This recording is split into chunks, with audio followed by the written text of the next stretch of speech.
할렐루야. 한 주간도 잘 지내셨는지요? 우리는 지금 계속해서 로마 정부에 의해서 또 자신 동족 유대인들로부터 위협과 박해와 해유, 그리고 내적으로는 이방인들과의 충돌로 인하여 다시금 자신들이 속해 있었던 유대교로 돌아가고자 그런 유혹 가운데 있었던 히브리 성도들에게 편지를 쓰고 있었던 이 히브리서를 계속해서 배워가고 있었습니다. 그런 그들에게 히브리서 기자는 그들이 지금 버리고 떠나려고 하는 예수님이 어떤 분이신지를 천사와 모세와 제사장과 비교해 가면서 이러한 예수님을 떠나 유대교로 돌아가려고 하는 것이 얼마나 어리석은 일인지를 밝혀주고 있었습니다. 그 가운데 우리가 오늘 이제 살펴보게 될 히브리서 8장에서부터 10장 중반절까지는 이러한 논증의 마지막 부분으로서 히브리서 8장 1절에서는 지금 우리가 하는 말의 요점은 이라고 하면서 시작을 하고 있습니다. 즉 히브리서 5장에서부터 시작되어진 레위 지파 출신의 대제사장과 비교하여서 훨씬 더 탁월하고 뛰어나신 이 멜기세덱의 반차를 따르신 예수님에 관한 내용을 다시 한 번 더 정리를 하고 있는 것이죠. 이것은 지금까지 말한 내용을 다 기억하지 못한다 할지라도 이제 지금부터 요약하게 될 이 내용만큼은 기억하기를 바라는 마음으로 쓰고 있는 것입니다. 뿐만 아니라 이것이 얼마나 중요한지를 강조하고 있는 것이죠. 그래서 오늘 8장에서부터 10장 중반절까지의 내용을 총 4가지 메시지로 나누어서 살펴보도록 할 텐데요. 우리 같이 기도하고 시작하도록 하겠습니다. 하나님 아버지, 참으로 힘들고 어려운 때이지만 또 이렇게나마 같이 하나님의 말씀을 나누고 이 말씀을 통해서 하나님을 더 알아갈 수 있도록 은혜를 허락하여 주시니 감사합니다. 어떤 상황과 환경 가운데 있든 성령께서 도와주셔서 참 이 말씀이 그 마음 가운데 양식이 되게 하여 주시고 또 잘 새겨지고 또 성령께서 그 말씀에 순종할 수 있는 능력과 힘도 주셔서 스스로를 돌아보며 어떻게 해서든 예수님을 더욱 닮아가는 우리 모든 성도들 되게 하여 주시옵소서. 늘 삶 가운데 하나님이 함께하고 계심을 다시 한 번 더 확신시켜 주시고 또 하나님께서 먹을 것, 입을 것, 마실 것을 책임져 주시는 분임을 다시 한 번 더 기억하게 하여 주심으로 어떤 상황과 환경 가운데 있든 평안과 기쁨으로 살아가는 우리 모든 성도들 되기를 간절히 바라옵고 원하며 예수님의 이름으로 기도합니다. 아멘. 히브리서 8장에서부터 10장 중반절까지 살펴볼 텐데요. 첫 번째는 우리에게 대제사장이 있다라는 것입니다. 우리 함께 히브리서 8장 1절에서 2절 말씀을 읽도록 해보겠습니다. 지금 우리가 하는 말의 요점은 이러한 대제사장이 우리에게 있다는 것이라. 그는 하늘에서 지극히 크신 이의 보좌 우편에 앉으셨으니 성소와 참 장막에서 섬기는 이시니라. 이 장막은 주께서 세우신 것이요 사람이 세운 것이 아니니라. 우리에게는 제사제도가 익숙치 않을 수 있으나 유대인들에게는 이 제사제도는 굉장히 중요한 것이었습니다. 제사를 드려야 하나님과의 관계가 회복될 수 있었기 때문이기도 하고요. 그렇기 때문에 이 제사를 드리기 위해서 필요했던 제사장 또한 굉장히 중요한 존재였습니다. 이처럼 유대인들의 삶의 중심에는 항상 제사 제도가 있었고 그런 삶을 오랫동안 살아왔던 이 유대인들, 그러나 이제는 예수님을 믿고 그 삶의 중심이 교회가 되긴 했지만 여전히 이 제사를 드리지 않아도 되는 삶이 익숙치는 않았을 것입니다.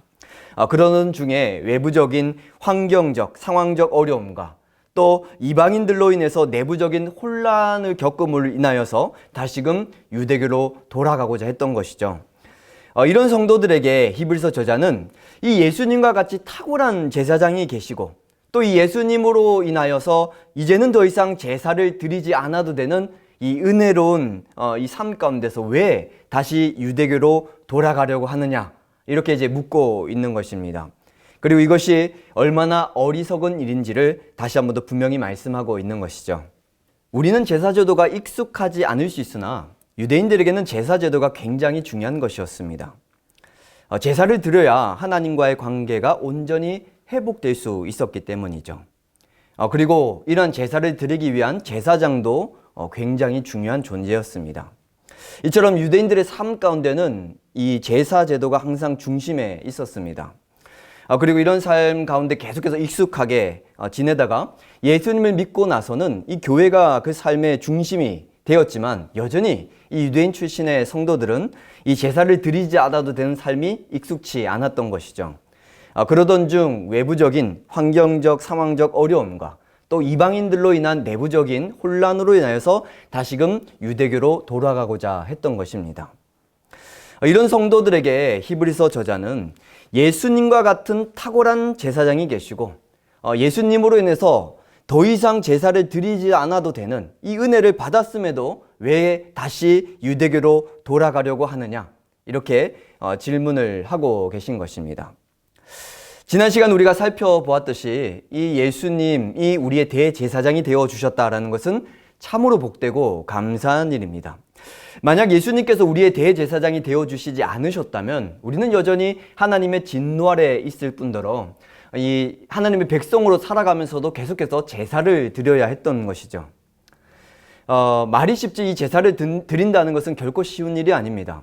동물을 죽인다는 것, 이것도 쉽지 않을 뿐더러 각을 떠서 계속해서 죄를 지을 때마다 태워야 한다는 일은 아무리 해도 익숙해지지 않는 일이었을 것입니다. 뿐만 아니라 아무 잘못도 없는 이 동물이 내 죄로 인해서 매번 죽임을 당하는 그 모습을 보는 것이 어찌 쉬웠겠습니까? 그러나 이제는 예수님께서 우리의 대제사장이 되어 주셨기 때문에 더 이상 이러한 제사를 드리지 않아도 되는 것이죠. 뿐만 아니라 이전에는 대제사장만 들어갈 수 있었던 그 지성소 안에 이제는 우리 모두가 예수님의 피를 힘입어서 꼭 예루살렘 성전이 아니더라 할지라도 우리가 있는 그 어느 곳에서나 하나님의 임재 가운데 들어갈 수 있게 되었다는 것입니다. 이처럼 우리가 지금 믿음 안에서 누리는 모든 것들이 예수님께서 우리의 대제사장이 되어 주셨기 때문에 가능한 일이라는 것이죠. 뿐만 아니라 우리의 대제사장이 되어주신 예수님께서는 지금도 지극히 크신 이의 보좌 우편에 앉아 계십니다. 이 예수님께서 지극히 크시니, 즉 하나님의 보좌 우편에 앉아 계신다라는 것은 하나님께서 예수님에게 모든 권세를 주셨으며 심판하는 권세까지도 모두 일임하셨다라는 의미를 담고 있습니다. 예수님께서는 우리의 대제사장이 되시고자 이 땅에 내려와 우리와 같은 사람이 되셨고 마지막까지 기도하시면서 자신에게 맡겨진 사명을 감당하셨습니다. 그리고 십자가상에서 다 이루셨다라는 고백과 함께 이 땅에서 대제사장으로서의 사명을 다 이루셨고 이제는 하나님 보좌 우편에 앉으셔서 세상을 다스리시고 통치하고 계시는 것이죠. 그리고 종국에는 이 세상을 심판하러 오실 것입니다.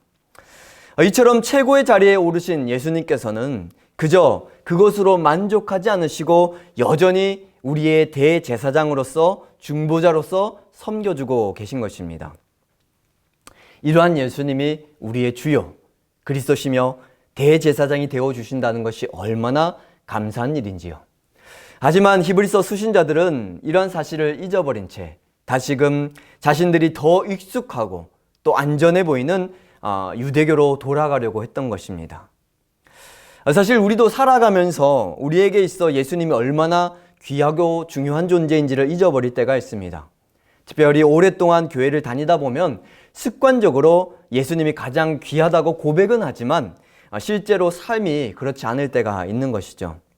오늘 이 히브리서 말씀을 통해서 과연 나는 나의 대제사장이 되어주신 예수님을 얼마나 귀하게 여기며 살아가고 있는지를 질문해 보았으면 좋겠습니다. 그래서 정말 말로만이 아니라 진실로 나의 대제사장이 되어주셔서 정말 그 하나님 앞에 언제든지 기도로 찬양으로 예배로 나아갈 수 있게 되고 이제는 더 이상 매번 죄를 지을 때마다 제사를 드리지 않아도 되는 그저 하나님 앞에 진실로 회개함으로써 하나님 앞에 모든 죄를 용서받는 그러한 은혜를 누릴 수 있게 되었음에 늘 진심으로 감사를 고백하는 저와 여러분들 되길 주님의 이름으로 축복합니다. 두 번째로는 구약 제사 제도가 예수님을 예표하는 모형이라는 것입니다. 앞서 이야기했듯이 죄의 문제를 해결받고 하나님께로 나아가기 위해서 이 제사 제도는 반드시 필요했습니다. 하지만 이 제사제도와 제사장은 실체가 아니라 모형이었습니다. 자신을 제물로 바쳐서 제사를 드리시고 우리의 대제사장이 되어주실 예수님을 예표하는 모형이었던 것이죠. 우리 함께 히브리서 8장 4절 말씀 읽겠습니다. 예수께서 만일 땅에 계셨더라면 제사장이 되지 아니하셨을 것이니 이는 율법을 따라 예물을 드리는 제사장이 있습니다. 제사장은 율법에 따라 레위 지파 출신의 사람만이 될 수 있었습니다. 하지만 예수님께서는 레위 지파 출신이 아니라 유다 지파 출신이었습니다. 즉 예수님께서는 율법에 따라 제사장이 될 수 없으셨던 것이죠. 하지만 예수님께서는 율법 아래 계신 분이 아니었고 율법 위에 계셨고 율법을 완성하기 위해서 오신 분이었습니다. 즉 예수님께서는 이 땅이 아니라 하늘에 있는 장막을 섬기고자 오신 분이었다라는 것이죠. 결국 이 땅에서 제사장으로 섬긴 레위 지파 출신의 제사장들은 궁극적으로 하늘에서 멜기세덱의 반차를 따라 제사장으로 섬기실 예수님의 모형이었다라는 것입니다. 우리 함께 히브리서 8장 5절 말씀을 읽겠습니다. 그들이 섬기는 것은 하늘에 있는 것의 모형과 그림자라 모세가 장막을 지으려 할 때에 지시하심을 얻음과 같으니 이르시되 삼가 모든 것을 산에서 내게 보이던 본을 따라 지으라 하셨느니라. 출애굽기 그리고 레위기를 보면 성막과 성막에 들어가는 기구, 제사장이 입는 옷, 그 어느 것 하나도 이스라엘 백성들이 자기 마음대로 혹은 임의대로 만들거나 제작하지 않았습니다. 하나님께서 말씀해 주시는 그대로 만들었던 것이죠. 출애굽기 25장 8절에서 9절 말씀입니다. 내가 그들 중에 거할 성소를 그들이 나를 위하여 짓되 무릇 내가 내게 보이는 모양대로 장막을 짓고 기구들도 그 모양을 따라 지을지니라. 구약의 모든 제사 제도 및 제사장은 그 실체이신 예수님의 모형과 그림자로서 하나님께서는 예수님을 가장 잘 드러낼 수 있도록 이 제사 제도와 관련된 모든 것들을 자세히 알려주시면서 그 알려주신 그대로 만들도록 한 것입니다. 그런데 이러한 실체이신 예수님을 버리고 다시금 모형과 그림자에 불과한 제사 제도로 돌아가려고 했던 이 히브리 출신의 성도들이 얼마나 어리석은 일을 하려고 하고 있는지를 알려주고 있는 것이죠. 그러나 그렇다고 해서 이 모형과 그림자가 불필요한 것은 아니었습니다. 사실 오늘날 이 출애굽기와 레위기에 나오는 제사제도 또 제사장에 관한 말씀을 읽다 보면 무슨 말 하는지도 모르겠거니와 우리와 아무런 상관이 없어 보여서 읽기가 굉장히 지루하게 느껴지고 또 잘 읽어지지도 않게 됩니다. 어렸을 때 제가 서예를 배운 적이 있는데요. 처음에 이제 붓 잡는 법부터 배우죠. 그리고 계속해서 선 끊는 연습을 합니다. 왜 이렇게 재미도 없는 이 일을 계속해서 반복하게 하는 것일까? 참 이해가 되지 않았습니다. 그러다가 그것을 참지 못하고 결국 그만두게 된 것이죠.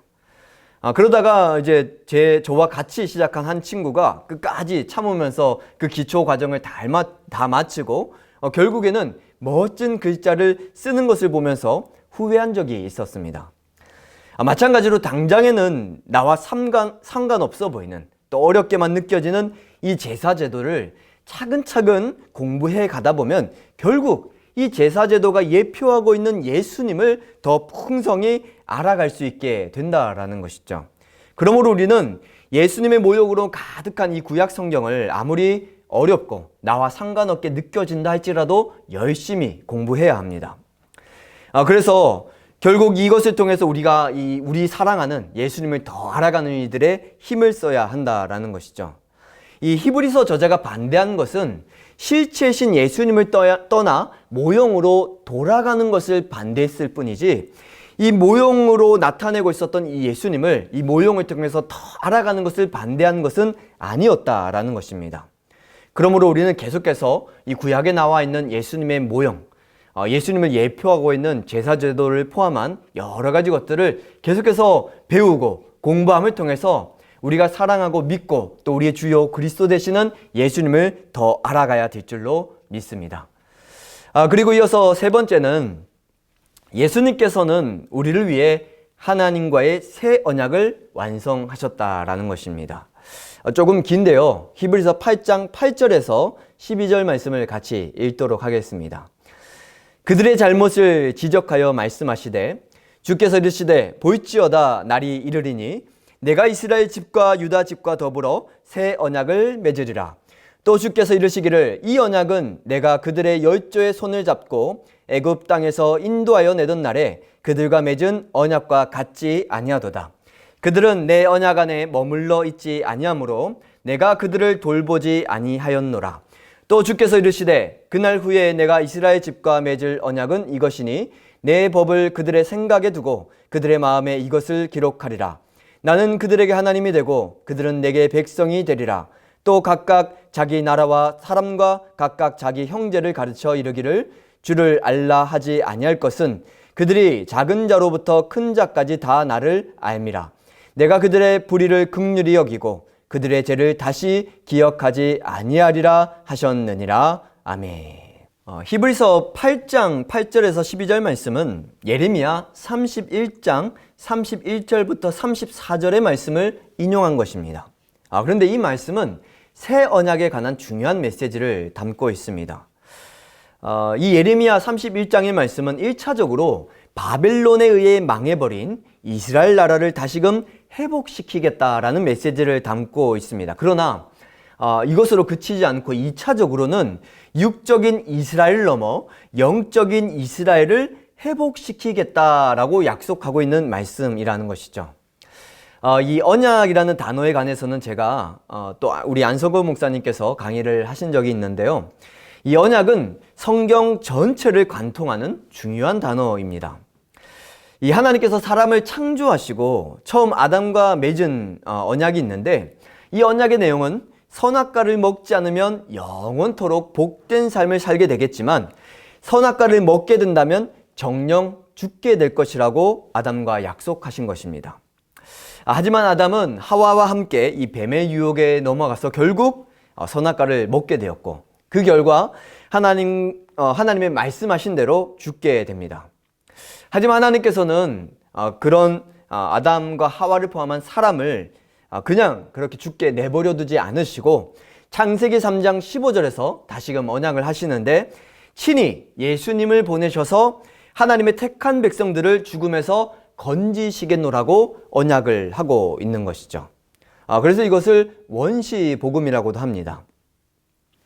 그래서 원래 이 성경은 창세기 3장에서 끝났을 수도 있습니다. 그러나 창세기 3장 15절에서 하나님께서 다시금 약속해 주심으로 그 이후의 말씀은 하나님이 약속하신 이 언약을 계속해서 지켜가시고자 하는 내용들로 가득 채워지게 되는 것입니다.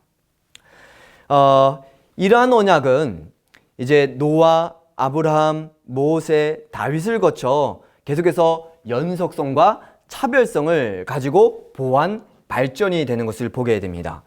제가 이것을 다 설명할 수는 없지만 핵심을 요약해보자면 예수님으로 하여금 우리가 받아야 할 죄의 대가를 대신 받게 하심으로 우리를 죄로부터 자유케 하시겠다는 것과 자유케 된 우리로 새로운 영, 성령을 보내주셔서 이제는 하나님의 영광을 위해서 살아갈 수 있는 존재로 만들어 주시겠다라는 이 복음의 메시지를 담고 있는 것이죠.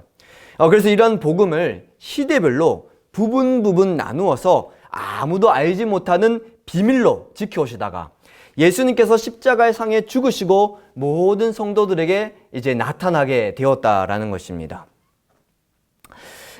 오늘 본문에서 옛 언약과 새 언약을 대조해서 이렇게 이제 나타내고 있는데요. 이러한 옛 언약과 새 언약은 행위 언약과 은혜 언약을 비교하는 것으로 설명을 해볼 수 있습니다.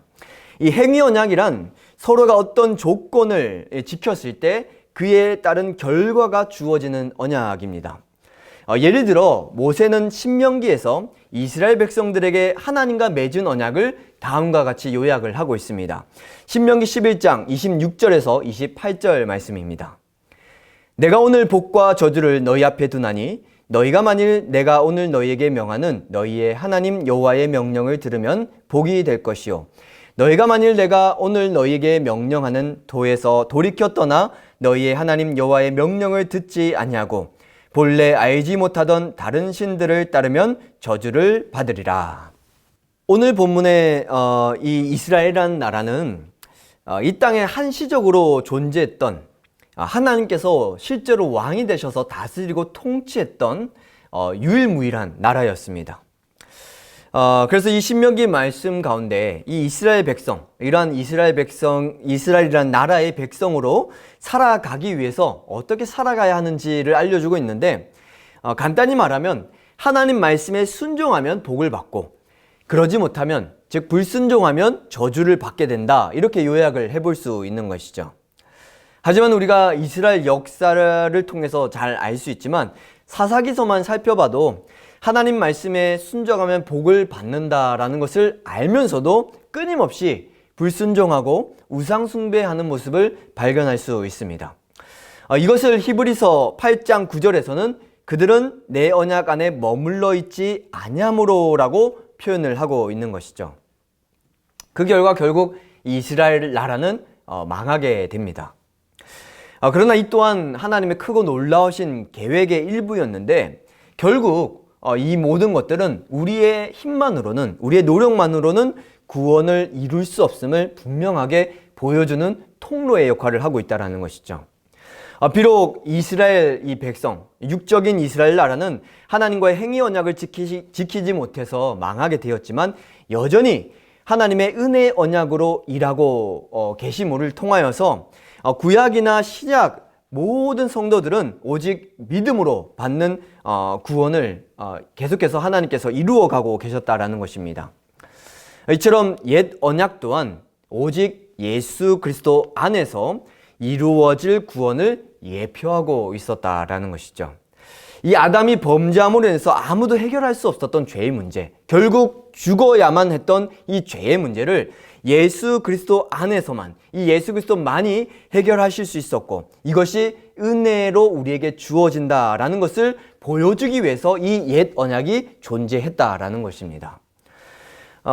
히브리서 저자는 이것을 분명히 보여주면서 구약 제사제도에 익숙하고 또 그동안 살아왔던 방식대로 살기를 원해서 유대교로 돌아가고자 했던 이 히브리 출신의, 유대교 출신의 성도들에게 이 옛 언약과 새 언약을 비교하는 가운데 결국 그 또한 예수님이 없이는 아무런 의미가 없음을 이렇게 보여주고 증거하고 있었다라는 것입니다. 이처럼 우리가 살아가면서 우리가 신앙생활하는 여러 가지 형태적인 모습들도 그렇고, 또 이 땅에 사는 열심히 살아가는 삶의 모습도 그렇고, 결국에 그 모든 것들은 우리가 하나님의 영광을 위해서 하는 것들이어야 하고, 또 그 하나님의 영광을 위해서 살아갈 때 예수 그리스도 안에서 하지 않을 때 그 모든 것들은 무의미하다라는 것을 우리는 기억해야 될 것입니다. 내가 아무리 좋은 일을 많이 하고 수많은 사람들에게 칭찬을 받는다 할지라도, 세상 모든 사람들이 부러워할 만한 위치에 서게 된다 할지라도, 예수님께서 나는 너가 도무지 누구인지 알지 모르겠다라고 하신다라면 그 모든 것들이 무슨 소용이 있겠습니까? 그러므로 우리는 살아가면서 늘 가장 먼저 예수님이 보시기에 나는 어떠한 삶을 살고 있는가, 이것을 돌아보며 생각해 봐야 할 것입니다. 하나님께서 우리와 새 언약을 맺으신 이유, 그것은 하나님께서 이제 히브리서 8장 10절에 말씀하고 있듯이 나는 그들에게 하나님이 되고 그들은 내게 백성이 되게 하시고자 라고 말씀을 하고 있습니다. 하나님께서 세상을 창조하기 이전에도 삼위일체 하나님 간의 완벽한 교제의 기쁨을 누리고 계셨고, 무엇 하나 부족함이 없으셨습니다. 하지만 서로 다른 위격을 지니셨음에도 완벽한 하나를 이루고 계셨던 그 기쁨을 이제는 사람과 함께 나누시고자 세상을 창조하시고 하나님의 형상을 따라 사람을 창조하신 것이죠. 하지만 이 사람이 하나님 앞에 범죄함을 통하여서 하나님과의 관계가 끊어져 버렸고, 이제는 더 이상 그 하나님과의 교제 가운데 누릴 수 있었던 그 기쁨을 누리지 못하게 된 것입니다. 그러나 하나님께서는 포기하지 않으시고 우리에게 언약하시고 그 언약대로 예수 그리스도를 보내신 것이죠. 그래서 하나님께서는 계속해서 그 삼위일체 하나님 간에 누리셨던 그 교제의 기쁨을 우리와 함께 누리시고자 일하고 계셨다라는 것입니다.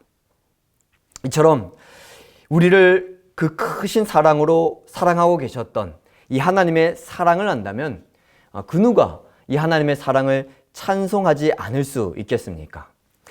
이런 큰 사랑을 받고 있음에도 만약 우리가 여전히 무엇인가 부족하다고 느끼고 있다면 내가 과연 이 하나님의 크고 놀라우신 사랑을 알고 있는지 스스로에게 질문을 해봐야 할 것입니다. 우리가 이러한 사랑을 받게 된 데는 우리에게 무엇인가 이유가 있지 않습니다. 만약 우리에게 이유가 있다라고 생각을 하고 찾아보려고 한다면 결국에는 왜 이런 나를 하나님께서 사랑하실까? 오히려 질문을 하게 될 것입니다. 하나님께서 우리를 사랑하신 이유는 오직 예수 그리스도 때문입니다. 옛 언약의 한계를 옛 언약이 예표하고 있었던 예수님께서 완성하심으로 우리는 새 언약을 받게 되었고 이제는 더 이상 하나님과 끊어질 걱정을 하지 않고 살아가게 된 것이죠. 그리고 그 결과 우리는 하나님의 자녀로 하나님의 백성으로 영원토록 살아갈 수 있게 된 것입니다. 그런데 이 모든 것들을 우리에게 허락하신 예수님을 버리고 떠난다는 게 얼마나 어리석은 일인데 이 유대교로 돌아가려고 했던 또 뿐만 아니라 참 우리가 이 세상을 살아가면서 예수님보다 더 사랑하는 것들을 붙들고 그렇게 우상 숭배를 하며 살아가는 우리의 삶의 형태가 얼마나 어리석은 일인지를 이 히브리서 저자가 저와 여러분들에게 말씀해 주고 있는 것이죠. 우리의 소원은 찬송가 314장의 고백처럼 내 구주 예수를 더욱 사랑. 이것이 저와 여러분들이 계속해서 고백해야 될, 우리가 가장 원하고 바라야 될 우리의 진정한 소원이 되길 주님의 이름으로 축복합니다. 네 번째로는 예수님께서 자신의 피로 우리를 거듭나게 하셨다라는 것입니다. 히브리서 9장 1절부터 10장 18절까지는 성소와 지성소 그리고 제사 제도에 관한 말씀들이 계속해서 나오게 됩니다. 이와 관련된 내용을 자세하게 다 다루면 좋겠지만 시간 관계상 레위기 강좌를 좀 참조해 주셨으면 좋겠고요. 아마도 레위 공부를 같이 하신 분들이 이 본문을 읽는다면 훨씬 더 이해가 풍성하지 않을까 생각이 됩니다. 히브리서 저자는 9장에서부터 10장 18절까지 이 첫 언약과 새 언약, 땅의 제사와 하늘의 제사, 레위 지파 제사장의 제사와 예수님의 제사를 대조해 가면서 설명을 하고 있습니다. 이것을 표로 정리해보면 다음과 같이 되는데요. 첫 언약과 새 언약을 이렇게 이제 비교를 하고 있는 것이죠. 손으로 지은 장막과 손으로 짓지 않은 더 크고 온전한 장막, 세상에 속한 것과 하늘에 속한 것, 지성소에 들어가는 것이 제한적인 것과 누구든지 들어갈 수 있는, 또 염소와 항소의 피와 또 그리스도의 피, 또 해마다 성소에 들어가야 하는 것과 단번에 완성하신 것, 또 죄를 기억하게 하는 것과 죄를 다시금 하나님께서 기억하지 않도록 하게 하시는 것과 피와 죄를 통해 육체가 깨끗해지는 것과 양심을 깨끗게 하시는 것과 그림자와 율법과 실체인 것과 이렇게 차이점을 정리를 대조를 시키고 있고요. 공통점으로는 피로 언약을 세우고 있는 것이 공통점으로 이렇게 정리를 해볼 수 있습니다. 대조하고 있는 내용을 다 살펴보기는 어렵지만 몇 가지만 살펴보면 첫 번째로 예수님을 믿고 구원받은 자라면 누구든지 하나님 앞에 갈 수 있게 되었다라는 것입니다. 히브리서 9장 7절에서 8절 말씀을 같이 읽겠습니다. 오직 둘째 장막은 대제사장이 홀로 1년에 한 번 들어가되 자기와 백성의 허물을 위하여 드리는 피 없이는 아니하나니 성령이 이로써 보이신 것은 첫 장막이 서 있을 동안에는 성소에 들어가는 길이 아직 나타나지 아니한 것이니라. 이 8절에 성령이 이로써 보이신 것은 이제 예전에는 대제사장만이 1년에 한 번 들어갈 수 있었던 이 지성소에 12절에 나오듯이 예수님께서 자신의 피로 영원한 속죄를 이루신 후에는 누구든지 예수님을 믿는 자라면 하나님 앞에 나아갈 수 있게 되었다라는 의미를 담고 있습니다. 이 구약시대와 신약시대의 가장 큰 차이점 중에 하나가 바로 이 구약시대에는 하나님께서 육적인 이스라엘 나라 가운데 역사하셨다라는 것입니다. 이것이 어떤 의미가 있냐면 구약 시대에는 눈에 보여지게 하나님이 많이 역사를 하셨습니다. 실제로 이스라엘의 전쟁을 돕고자 천사를 보내셔서 적군을 이제 쓸어버리기도 하시고 이렇게 눈에 보여지는 어떤 초자연적인 역사로 많이 나타나신 것이죠. 그러나 오늘날, 물론 오늘날도 초자연적으로 역사하긴 하지만 이때처럼 한 나라를 실제로 하나님께서 이렇게 도우심으로 실제로 그 전쟁을 이기게 하신다든지 이런 일은 일어나지 않는 것이죠.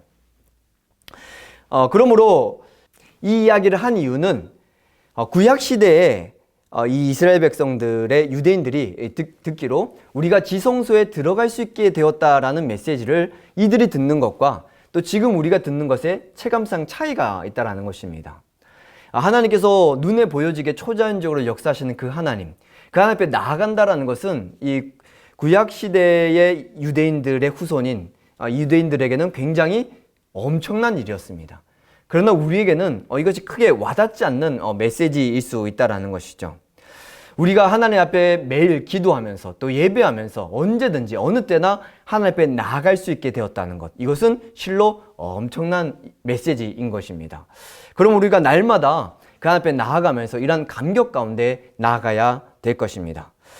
두 번째로는 이 구약 제사 제도는 그 육체를 정결하게 하여 거룩하게 했지만 예수님의 피는 우리의 양심을 깨끗게 하여 살아계신 하나님을 섬기게 한다라는 것입니다. 우리 함께 히브리서 9장 13절에서 14절 말씀을 읽겠습니다. 염소와 항소의 피와 및 암송아지의 죄를 부정한 자에게 뿌려 그 육체를 정결하게 하여 거룩하게 하거든 하물며 영원하신 성령으로 말미암아 흠없는 자기를 하나님께 드린 그리스도의 피가 어찌 너희 양심을 죽은 행실에서 깨끗하게 하고 살아계신 하나님을 섬기게 하지 못하겠느냐. 디모데전서 4장 2절 말씀을 보게 되면 양심에 화인맞은 자에 관한 말씀이 나옵니다. 이들은 믿음에서 떠나 미혹하는 영과 귀신의 가르침을 따르는 자들이며 외식함으로 거짓말하는 자들이라고 이렇게 나옵니다. 이처럼 불신자들의 양심은 제 기능을 하지 못합니다. 물론 여전히 하나님의 형상이 남아있어 옳고 그름에 관하여 이 양심이 이야기를 하지만 이 불신자들은 그것을 듣지 않고 결국에는 이 양심이 제 기능을 하지 않게끔까지 되는 것이죠. 이것을 양심에 화인맞은 자라고 성경이 표현하고 있는 것입니다. 하지만 예수님을 믿음으로 신자의 양심은 다시금 살아나게 됩니다. 그래서 하나님의 말씀을 받아 옳고 그름을 분별할 수 있게 되고 하나님이 기뻐하시는 결정과 행동을 하게끔까지 되는 것이죠. 때로는 불순종하게 될 때도 있지만 결국 그것이 잘못됨을 깨달아 돌이켜 회개함으로 돌아올 수 있게 하는 것입니다.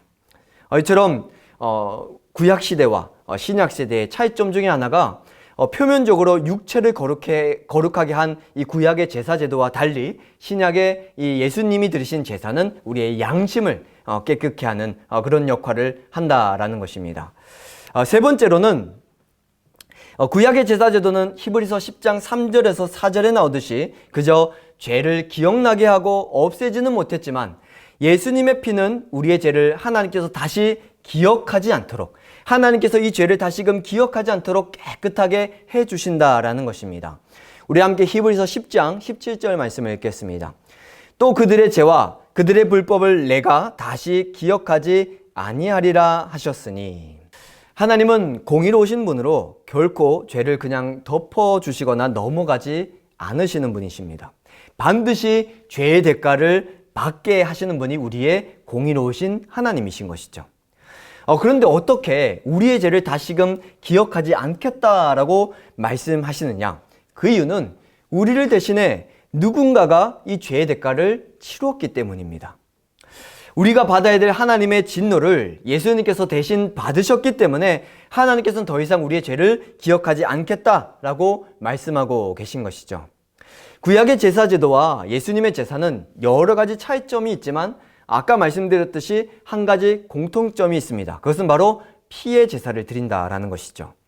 이 피는 생명을 의미합니다. 결국 우리가 지은 죄의 대가는 죽음이라는 것이죠.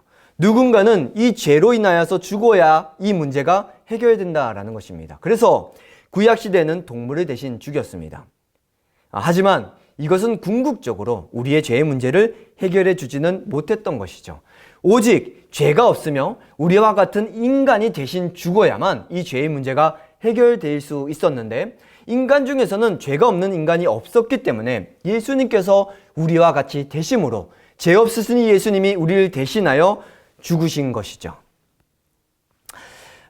그것을 통하여서 우리는 더 이상 하나님께서 우리의 죄를 기억하지 않는 그러한 삶을 살아갈 수 있게 된 것입니다.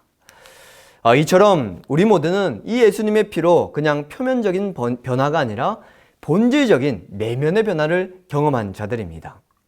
죄의 문제를 그냥 넘어가는 것이 아니라 대가를 치루어 근본적으로 해결함을 받았을 뿐만 아니라 죄로부터 완전한 자유함을 얻어서 이제는 의의 종으로 하나님의 자녀로 영원토록 다시금 태어나 살아가게 된 것이죠.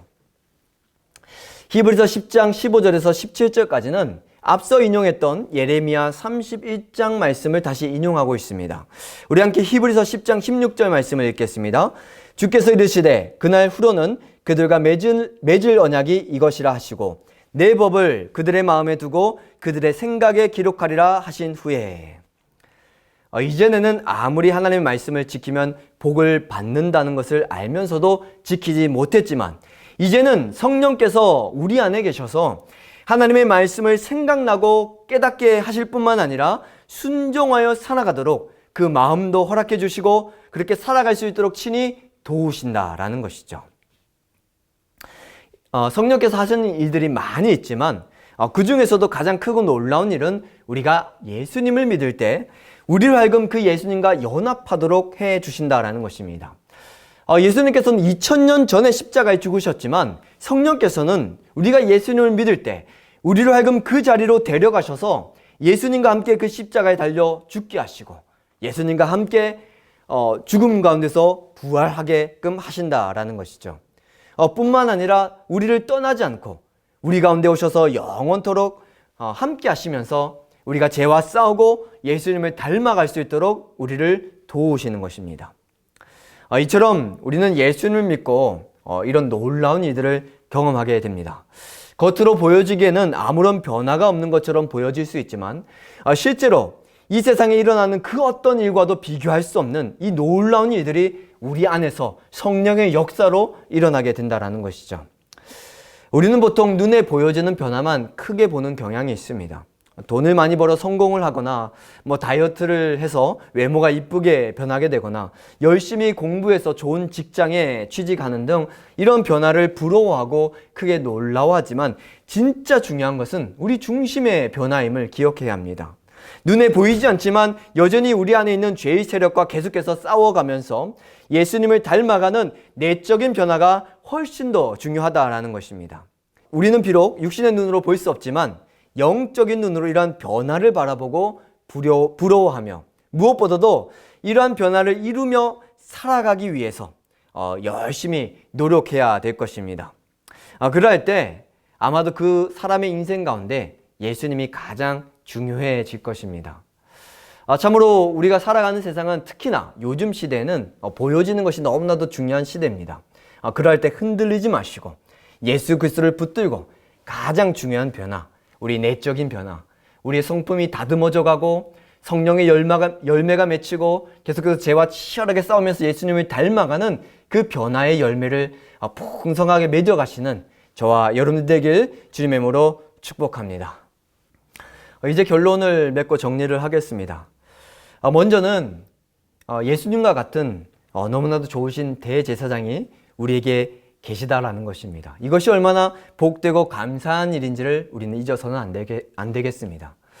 만약 우리에게 이 예수님과 같은 대제사장이 없었다면 우리는 지금도 계속해서 그 끔찍한 동물의 제사를 드려야 했을 것입니다. 또 그것이 우리의 근본적인 죄의 문제를 해결해 주지 못했었기 때문에 끊임없는 어떤 갈증을 가지고 있었을 수도 있습니다. 그러나 이제는 정말 그 예수님께서 이루신 완벽한 그 십자가상에서의 그 제사로 인하여서 더 이상 동물의 제사를 드리지 않아도 되게 되었고 그 예수님의 피로 인하여서 우리의 양심이 깨끗하여지게 되었으며 언제든지 하나님 앞에 나아가 예배하고 기도할 수 있게 된 것입니다. 두 번째로는 구약의 제사 제도가 이제는 우리가 이 제사 제도를 드리지 않아도 되게 되었진 했지만 예수님을 예표하는 모형으로서의 중요한 역할을 갖고 있기 때문에 끊임없이 이 구약을 공부하면서 구약의 성경을 계속해서 배워가면서 이 예수님을 더 알아가야 한다라는 것입니다. 그래서 우리는 끊임없이 예수님을 풍성히 알아감으로써 예수님을 닮아가고 예수님 안에서 기뻐하는 일들을 해야 할 것입니다. 세 번째로는 범죄하였던 우리에게 하나님께서 은혜로 언약하시고 약속하신 대로 예수님을 보내셔서 하나님께서 우리의 하나님이 되시고 우리는 하나님의 백성이 되었다라는 것입니다.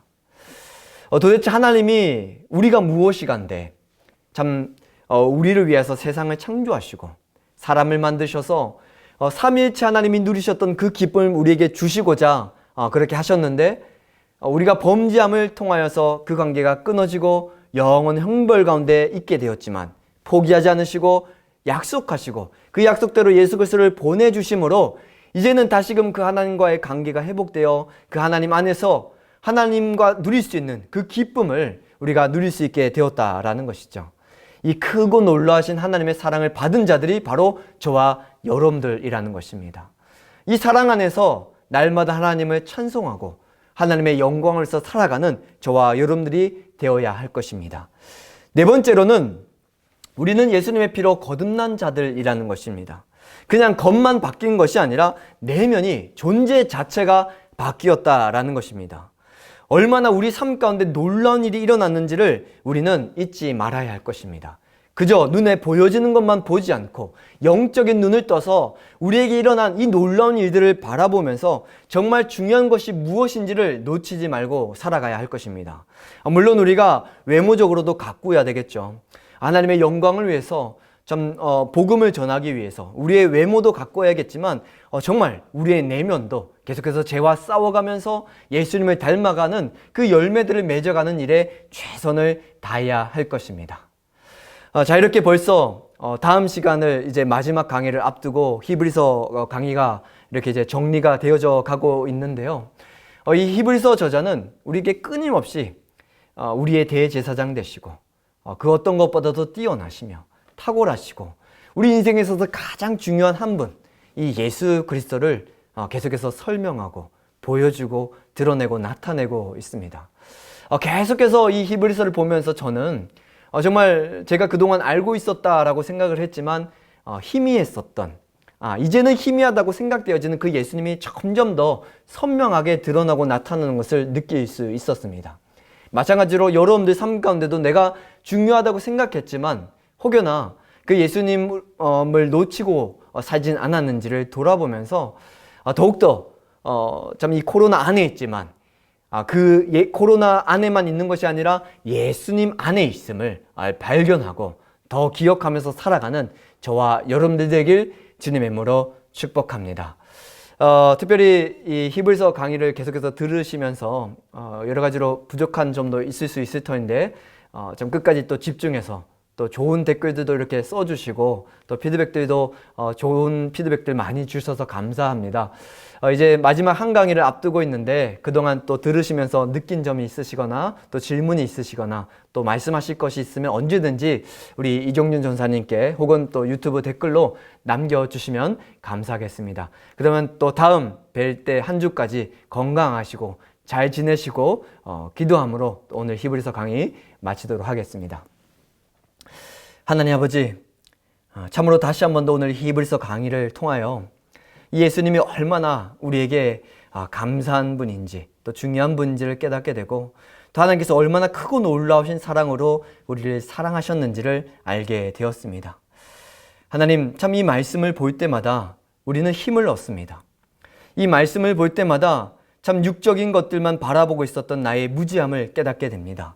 하나님, 참 성령을 보내주셔서 이제는 참 그 구약의 이스라엘 백성들과 같지 아니하고 그 성령께서 역사하여 주심으로 이 말씀에 순종할 수 있는 힘과 능력을 주시고 또 우리를 지키시고 보호하실 뿐만 아니라 우리에게 참 그 세상에 그 어떤 것도 빼앗을 수 없는 기쁨과 평강을 주심을 우리가 기억하면서 날마다 죄와 싸우고 말씀을 붙들고 성령 충만함으로 살아내는 우리 모든 강남중앙 침례교회 성도들, 또 이 강의를 시청하는 모든 우리 성도들 다 되게 하여 주시옵소서.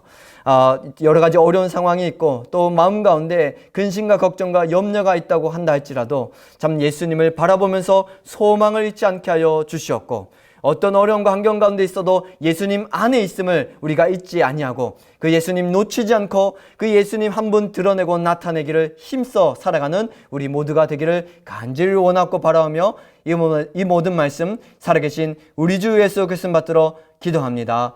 아멘.